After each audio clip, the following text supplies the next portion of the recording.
Thank you very much. Good afternoon, you all. Thank you for joining us for this live demo. So today I'll present to you how to set up a facial treatment, a facial tightening treatment using concepts of micro and macro anatomy, using the unique Liftera that has a digital pulse emission that is actually the only device that has this property on the market. So basically what this digital pulse emission allows us is to have a point of coagulation that has an improved precision, so we are increasing the efficacy of our treatments, but also we are increasing the safety and the comfort for the patient. About the technique that I'm going to describe, it's called InfinitLift, and basically we will use the anatomy of the ligaments to somehow give an improved support to the skin, and in other way to use the microanatomy of the orientation of the fibers of the SMOS and of the retinacum cutis to set up the treatment and to determine the quantity of energy that we need to have a proper result with no downtime and usually a single treatment per year. So let's start with the markings. We have to have in mind several landmarks. White pencil, please. And the first one is the border, the anterior border of the masseter muscle. So we'll feel the border and we will draw it all over this anterior border. The other landmark that we need is the frontotemporal crest that is here, and a parallel line to the ocular retaining ligament. The first line is drawn. Second line, we will draw a line from the upper part of the tragus to the upper part or the upper border of the nasal ala. Last line, we will draw a vertical line from the mid-pupillary line parallel to the masseter 1, and the purpose of this line is to avoid the medial nerve emergencies, to avoid any potential complication. With these markings, we can define several areas of density of energy that we want to apply. We will start for the high density area, that is this one. We will have two medium density areas that will be the temporal area and this medial area, and to finish a low density area that is the infrapalpebral one. Okay? With this philosophy, what we will perform is we will apply more energy, what basically means that we are applying more shots on this area, basically to improve dermal thickness and to give a better facial contour with the skin tightening effect, to have some compactation of this more medial area on the upper part to give a better brow positioning and improve the zygomatic contour, and on this lower density area just to improve the skin quality and improve the dermal thickness. Okay, So for this live demo, I will show you the importance of treating directly this ligament area. We will only apply 1,000 shots with the patented pen and piece of Liftera, and we will compare one side to the other for you to see that with a couple minutes treatment, we can already get a result to show our patient with any discomfort, any pain, and without any downtime. So we'll start applying 300 shots of the 4.5 millimeter depth cartridge over the ligament down here. Afterwards, the 3.0 depth. Up here, 3.0 and 1.5 millimeters depth, 200 shots per depth.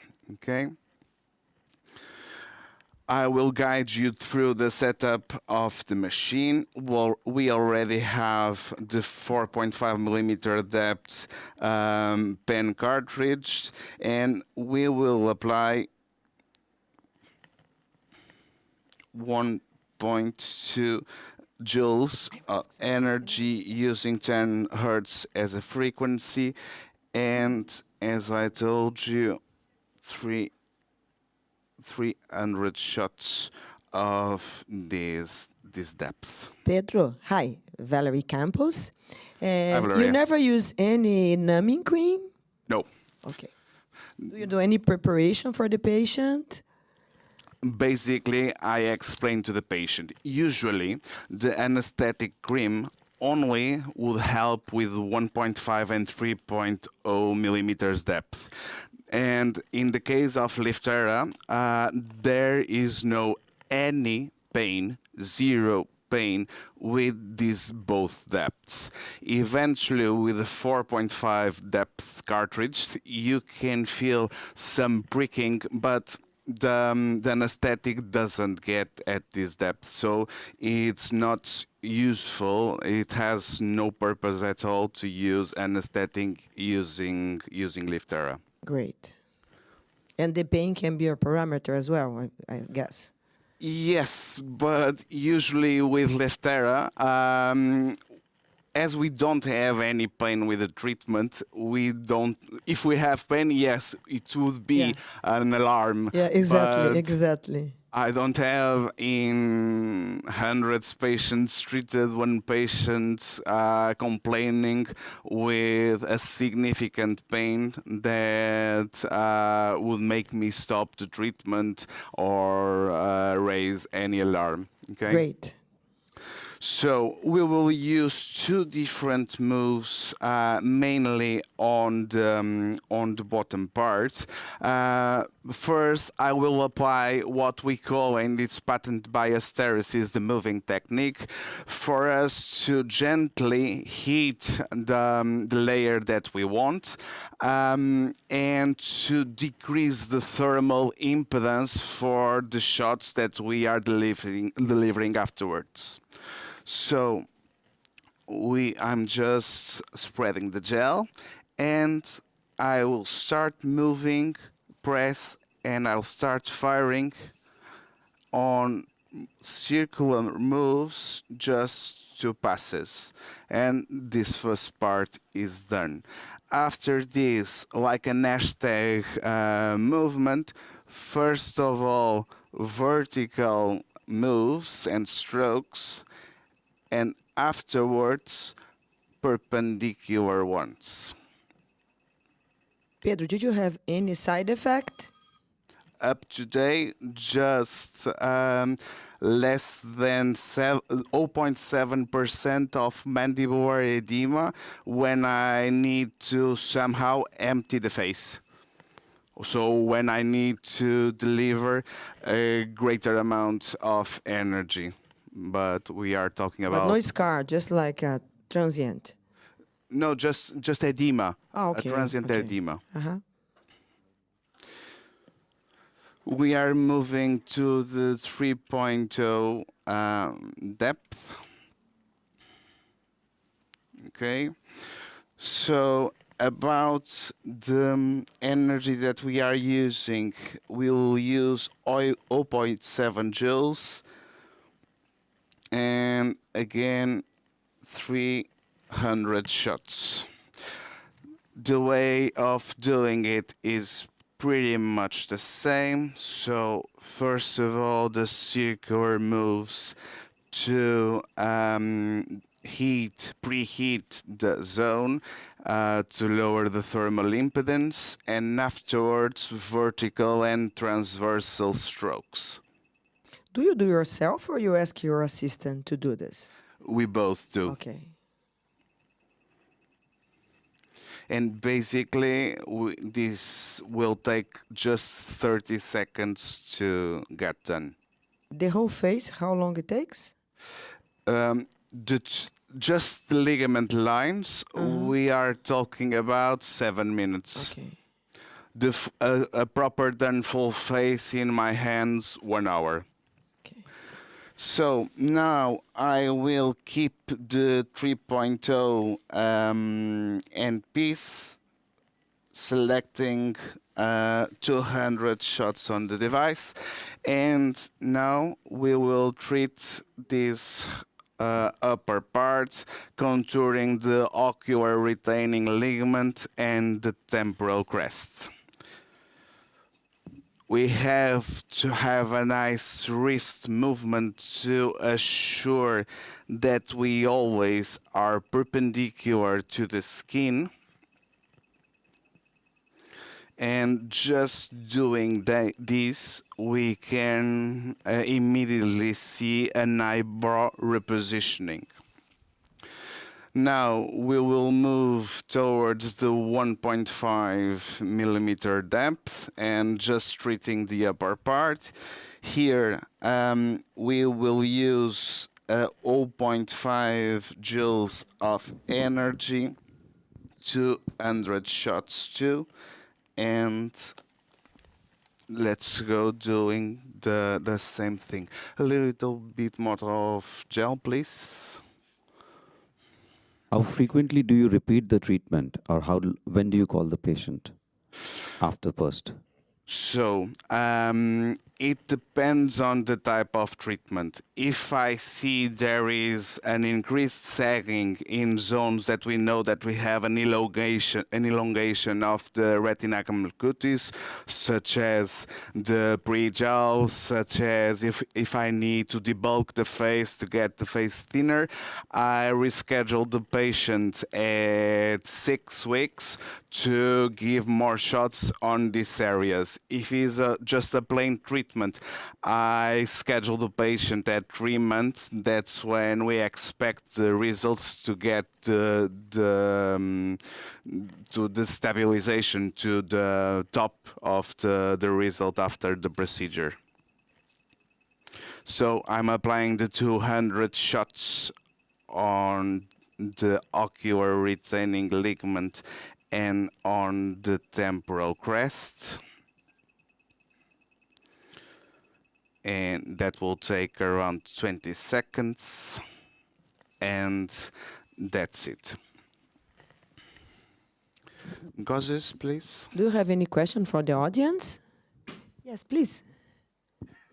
The microphone is in the middle. Yeah. Yeah, I know. You raise your hand, now you have to make a question.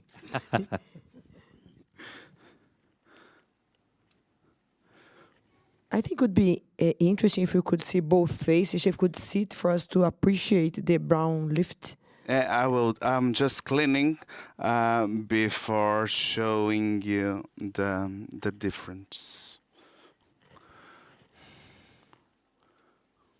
I think if she could sit, Can you it would be... ask her to sit, please? Yeah.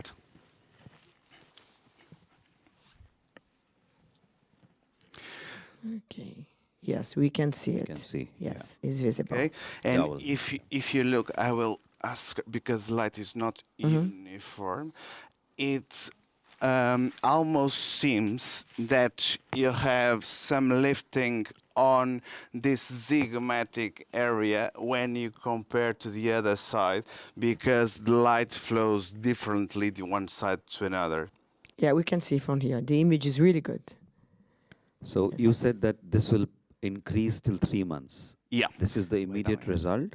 This is the immediate result, and usually, mainly on the periaqueous zone, you will have some receding of the results on the 2 first weeks, and afterwards the results will be better at 3 months than the immediate result. The immediate result is not a product of edema, because you don't have enough time for the edema to build up. This is just the effect of collagen shrinking with the coagulation dots that we are delivering at the skin. Pedro, we do have a question for you. Okay. Can you introduce yourself? Yes, my name is Dr. Noret. I'm from Venezuela, but I live in Madrid. So my question is, how much do you use in the half phase? How many, I don't know how to say, the shots, yes. Did you understand, Pedro? It depends, because we need to personalize a treatment properly for each patient. But usually I perform 4.5 lines, 20 in each column. After that, just on the lower part, 800 to 1,000 shots with the pen at the same depth. Moving to the 3.0 from the zygomatic arch below, I perform 110 lines at 3.0 and 1,200 shots with the 3.0. In the temple area, usually no lines here, just around 500 to 600 shots with 3.0 pen, and the same with the 1.5 pen. Okay. Thank you. Gracias for the. So I only have a last question. That immediately result, how long is it gonna last? Is gonna be like that for 3 months, or of course it's gonna improve in 3 months, but it's gonna last how long? That immediately result. that we can Especially see? like you talk about the brown lift. How Get- long will the results last? Usually, if you focus just on the brow lift, for maintain the result, I usually like to perform 3 sessions in a row, 4 to 6 weeks apart, and reschedule the patient every 6 months to one single session of maintenance. How much do you charge? It depends on the complexity and number of the of shots of the And treatment. an average. For example, this treatment, you just got it. I wouldn't perform only the ligament line, but the treatment that I just described, usually it's around €900. Thank you. You have 1 minute more in case you want to show something special in the machine, or any comment would you like to make? The comments that I would like to make is mainly that we need to account the anatomy to perform microfocused ultrasound treatments.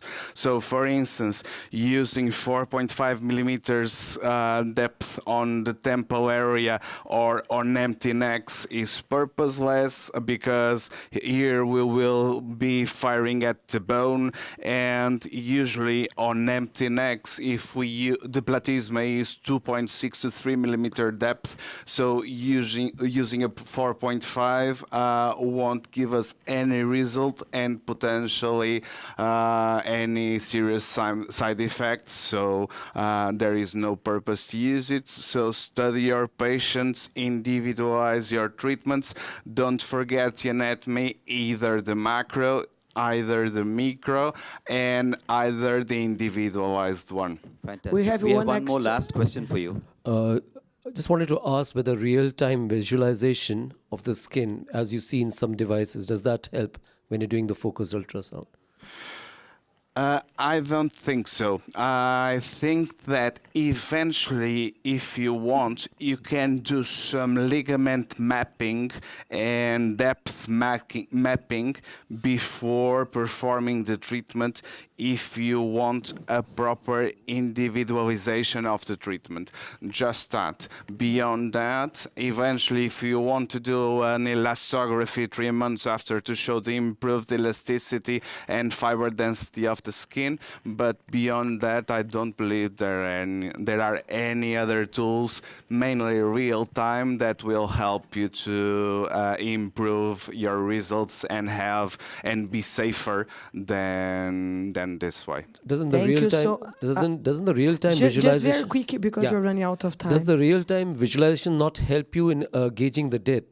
Because the skin thickness would vary patient to patient. Doesn't it help in the selecting the transducer?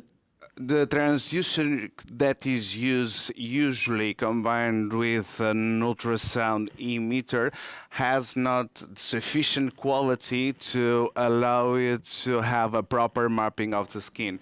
I perform on my patients previously to the session using the ultrasound to map the depth, and afterwards I perform the treatment faster than worrying all the time if I'm the correct plane or not. Thank you. Thank you.